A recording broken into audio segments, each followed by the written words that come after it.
அப்புறம் சித்தர்கள் வைத்தியம் அப்படின்னு சொல்லிட்டு எவ்வளவோ பாக்குறாங்க. ஆனாலும் பார்வையை மீண்டும் கொண்டு வர முடியல. மனவேதனையோட சிவபெருமானையும் அம்மனையும் வேண்டிட்டு ஒரு நாள் அவர் தூங்குறாரு. அந்த சமயத்துல மன்னன் அந்த லிங்கத்தை தொட்டு வணங்கினாரு.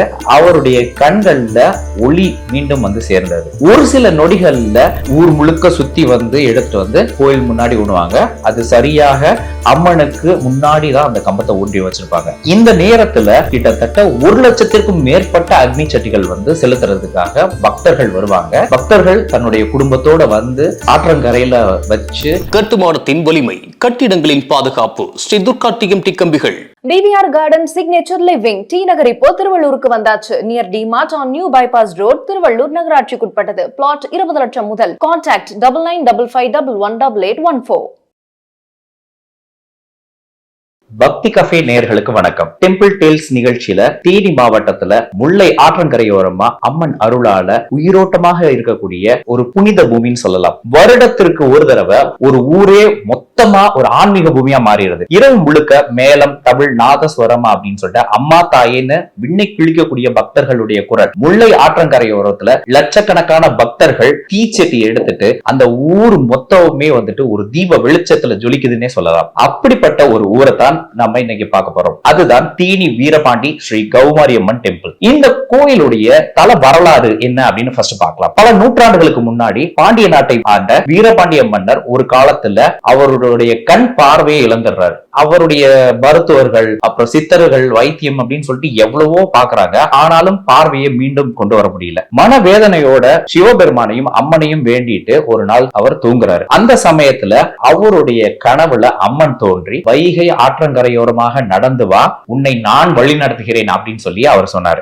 சரின்னு சொல்லிட்டு அடுத்த நாள் மன்னர் கண்ணு தெரியாத நிலைமையில தன்னுடைய பரிவாரங்களோடு ஆற்றங்கரையோரமா நடக்க ஆரம்பிச்சாரு. நாட்கள் உருண்டோடிக்கிட்டே இருந்துச்சு. அவர் ஆற்றின் ஓசையை கேட்டுக்கிட்டே அம்மனை மனசுல நினைச்சுக்கிட்டு தொடர்ந்து நடந்துகிட்டே இருந்தார். அப்படி நடந்து வந்துட்டு இருந்த சமயத்துல வைகை வந்து ஒரு பிரிகிற இடம் இருக்கு இல்லையா, வைகையில் இருந்து பிரியும் முல்லை ஆற்றங்கரையோரத்துல அவருக்கு ஒரு தெய்வீக உணர்வு தெரிஞ்சது அப்படின்னு சொல்லலாம். அங்க ஒரு சுயம்புலிங்கம் இருந்தது. மனிதனால் உருவாக்கப்படாத தானாக தோன்றிய ஒரு லிங்கம் இருந்தது. மன்னன் அந்த லிங்கத்தை தொட்டு வணங்கினாரு.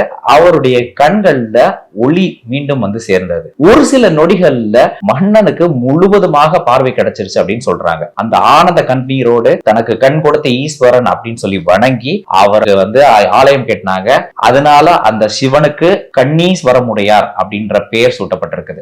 இந்த கோயிலுடைய அடுத்தடுத்த வளர்ச்சிகள் அப்படின்னு பார்க்கும் பொழுது அவருக்கு கண் பார்வை கொடுத்த அந்த சிவனுக்கு ஆலயம் கட்டி அதுக்கப்புறமா அங்க இருக்கக்கூடிய அம்மனுக்கு கௌமாரி அம்மன் அப்படின்னு சொல்லிட்டு பிரதிஷ்டை செஞ்சு இந்த ஊருக்கு வீரபாண்டின்ற பெயரும் வந்தது. கண்ணுக்கு அருள் தரக்கூடிய அம்மன். இங்க இருக்கக்கூடிய அம்மன் ரொம்பவே சக்தி வாய்ந்த அம்மன். ஆயிரக்கணக்கான பக்தர்கள் தன்னுடைய கண் பார்வை வேணும் அப்படின்னு வேண்டுனாங்கன்னா இங்க வந்து இந்த அம்மனை வேண்டிக்கிடுவாங்க. இங்க கண்மலர் வாங்கி செலுத்துறது அப்படின்றது பக்தர்களுடைய வேண்டுதல் இருக்கு. மரக்கை, மரக்கால்கள் இது மாதிரியும் வாங்கி செலுத்துவாங்க. இங்க எல்லாருமே வர்றதுக்கான 2 முக்கியமான ரீசன்கள் அப்படின்னு பார்த்தோம்னா, குழந்தைகளுக்கு இல்ல பெரியவர்களுக்கு கண் பார்வையில பிரச்சனை அல்லது கண் சார்ந்த நோய் வரும் பொழுது இங்க வந்து அம்மனை வேண்டிக்கிட்டாங்க. கண் மலர் வாங்கி வைக்கிறாங்க. சிலருக்கு மரக்கை, மரக்கால்கள், வெள்ளி கண்ணு வாங்கி வைக்கிறது, இது மாதிரி நிறைய வேண்டுதல்கள் வந்து இருக்கு. இங்க ஒரு மிகப்பெரிய ஒரு மர்மம் இருக்குது. அது என்னன்னா, உள்ளூர் மக்கள் சொல்றாங்க இந்த கோயில்ல மிகப்பெரிய ஒரு நாகம் இருக்கிறதாகவும், அந்த நாகம் வந்து ஒரு சாதாரணமான நாகம் இல்ல, அது அம்மனுடைய காவல் நாகம் அப்படின்னு சொல்றாங்க.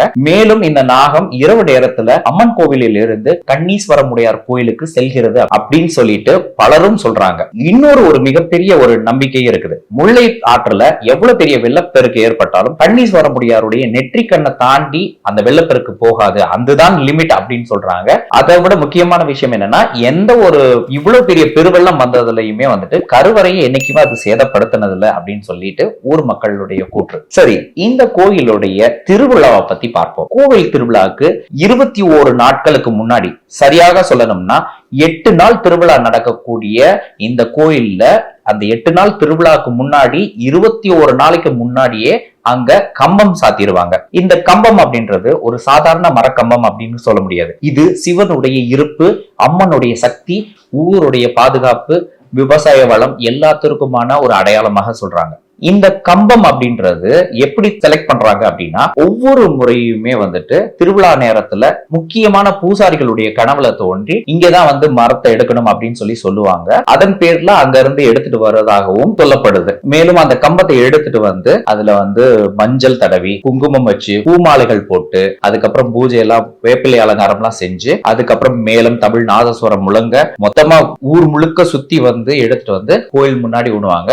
அது சரியாக அம்மனுக்கு முன்னாடி தான் அந்த கம்பத்தை ஊன்றி வச்சிருப்பாங்க. இந்த நேரத்துல அம்மன் மிகவும் மகிழ்ச்சியோட இருப்பாங்க. ஏன்னா அந்த கம்பம் அப்படின்றது சிவனுடைய அடையாளம். சிவன் தன்னுடைய இடத்துக்கு வந்திருக்காரு, தன் முன்னாடி இருக்காருன்னும் போது பயங்கரமான ஒரு சந்தோஷமா இருப்பாங்க. இந்த நேரத்துல கேட்கிற வரத்தை அள்ளி தருவார்கள் அப்படின்றதும் ஒரு மிகப்பெரிய நம்பிக்கை இருக்குது. இதுல நிறைய பேர் பலன் அடைஞ்சிருக்கதாகவும் சொல்லப்படுது. இந்த 21 நாள் ஆன்மீக காலத்திற்கு பிறகு கோவில்ல கொடியேற்றம் நடக்கும். இந்த கொடியை ஏற்றிய உடனே 21 நாள் ஆன்மீக காலத்திற்கு பிறகு கோயில்ல கொடியேற்றம் நடத்துவாங்க. இந்த கொடி ஏற்றிய உடனே அபிஷியலா 8 நாள் சித்திரை திருவிழா ஆரம்பிச்சிருவாங்க. முதல் நாள்ல அம்மனுக்கு பால், மஞ்சள், சந்தனம், குங்குமம் அபிஷேகங்கள்லாம் நடக்கும். அம்மன் பூ அலங்காரத்துல வந்து தங்க ஆபரணத்தோட மிக அழகாக பக்தர்களுக்கு அருள் பாலிப்பார். முழு வீரபாண்டியும் விழா கோலத்துல வந்து சூழ்ந்திருக்கும் அப்படின்னு சொல்லலாம். 2ஆம் நாள் திருவிழால பால் குடம், முளைப்பாரி இது மாதிரி எல்லாம் எடுத்து அம்மனை வழிபடுவாங்க. மஞ்சள் சேலை வேஷ்டி அணிஞ்சு முல்லையாறுல நீராடி பாத யாத்திரையாக நிறைய பக்தர்கள் வருவாங்க அம்மனை வழிபாடு பண்ண. காவடி, பறவை காவடி இதெல்லாம் எடுப்பாங்க. இத பாக்குறதுக்குன்னே ஒரு ஸ்பெஷலான ஒரு கூட்டம் வருவாங்க. கோவில்ல நிறைய பக்தர்கள் ஊர்வலம் கொடுக்கிறது. இங்க கோவில்ல பக்தர்கள் குறிப்பிட்ட நாட்கள் வரைக்கும் வந்து ஊர்வலம் போறதுக்கு அலோவ் பண்ணுவாங்க. அதுக்கு மேல திருவிழா கூட்டம் அதிகமாகும் போது வந்து கூட்ட நெரிசல்ல வந்து யாரையும் விட முடியாது. அதே போல குழந்தைகளுக்கு சேத்தாண்டி வேஷம் போட்டு அவங்களை ஆட வைக்கிறதுன்றதும் இங்க வழக்கத்துல இருக்குது. இந்த சேத்தாண்டி வேஷம் போட்டு ஆட வைக்கிறது அப்படின்றது 2 காரணங்களுக்காக நடத்தப்படுது. ஒண்ணு, குழந்தைகளுக்கு வந்துட்டு எந்த ஒரு நோய் நொடியும் அண்டாம இருக்கணும் அப்படின்றதுக்காக இந்த மாதிரி சேத்தாண்டி வேஷம் போட்டு ஆட வைப்பாங்க. இன்னொரு விஷயம் என்ன அப்படின்னா, வேற ஏதாவது வேண்டுதல் வச்சிருந்தாங்களாலும் இது மாதிரி கண்டிப்பா பண்ணுவாங்க. இப்படி ஒரு மரபு இங்க ஊருக்குள்ள ரொம்ப வருஷமாவே இருக்கு. இதை விட ரொம்ப முக்கியமான 2 விஷயங்கள் அப்படின்னு சொல்லணும் அப்படின்னா, 2 நேர்த்திக்கடன்கள் இருக்கு இந்த கோயில்ல.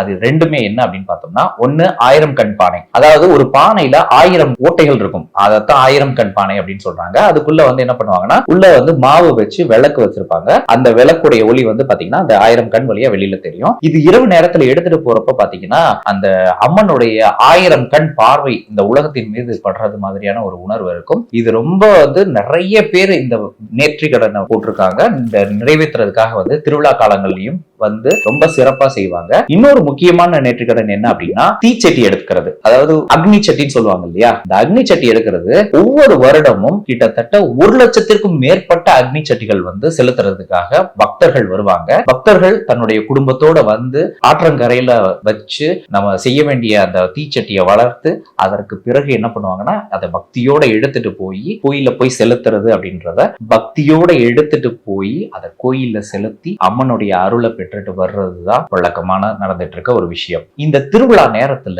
ஆற்றங்கரையில இருந்து தீச்சட்டி எடுத்துட்டு கோயிலுக்கு போற வழியில மேல தாளம் தார தப்பட்டை அப்படின்னு சொல்லிட்டு இந்த முழக்கத்துல பாத்தீங்க அப்படின்னா அந்த வீரபாண்டி முழுக்க முழுக்க வந்துட்டு பக்தி அப்படி நிறைஞ்சு வழியுதுன்னே சொல்லலாம். திருவிழாவை பொறுத்த அளவுக்கு குடும்பத்தோட எல்லாரும் வந்து பக்தியோட அம்மன் அருளை வாங்கிட்டு மகிழ்ச்சியோட குடும்பத்தோட கொண்டாடுறதுக்கு வெளியே வளையல் கடைகள், ஜிமிக்கி கடைகள், ஸ்நாக்ஸ் கடைகள், ராட்டினங்கள் அப்படின்னு சொல்லிட்டு மொத்த குடும்பமும் மகிழ்ச்சியோடு சுத்தி பார்க்கக்கூடிய ரொம்பவே ஒரு அருமையான ஒரு திருவிழாவா இந்த 8 நாள் திருவிழா இருக்கும். கோவிலுடைய 8வது நாள் திருவிழால தேரோட்டம் நடக்கும். அதே நேரத்துல 7வது நாள் கோவில்ல இருக்க கம்பத்தை எடுத்துருவாங்க. 8வது நாள் வந்துட்டு அம்மாவுடைய திருவிழாவோட தேரோட்டம் நடக்கும். ஆயிரக்கணக்கான பக்தர்கள் இந்த தேர் வடத்தை பிடிச்சு இழுத்துட்டு வருவாங்க. இதுல உள்ளூர் மக்களுடைய நம்பிக்கை அப்படின்றது என்ன இருக்குன்னா, 7வது நாள் அந்த கம்பத்தை எடுக்கிறாங்கன்னு சொன்னேன் இல்லையா, அப்ப கம்பத்தை எடுக்கிற அந்த சமயத்துல அம்மன் வந்து ரொம்பவே வந்து கோபமா இருப்பாங்க, கொஞ்சம் உக்கிரமா இருப்பாங்க அப்படின்னு சொல்லப்படுது. ஏன் அப்படின்னா, தன்னுடைய கணவர் இங்க இருந்து கிளம்புறாருன்றப்ப வந்துட்டு நீங்க வந்து இந்த மாதிரி ஒரு சமயத்துல வந்து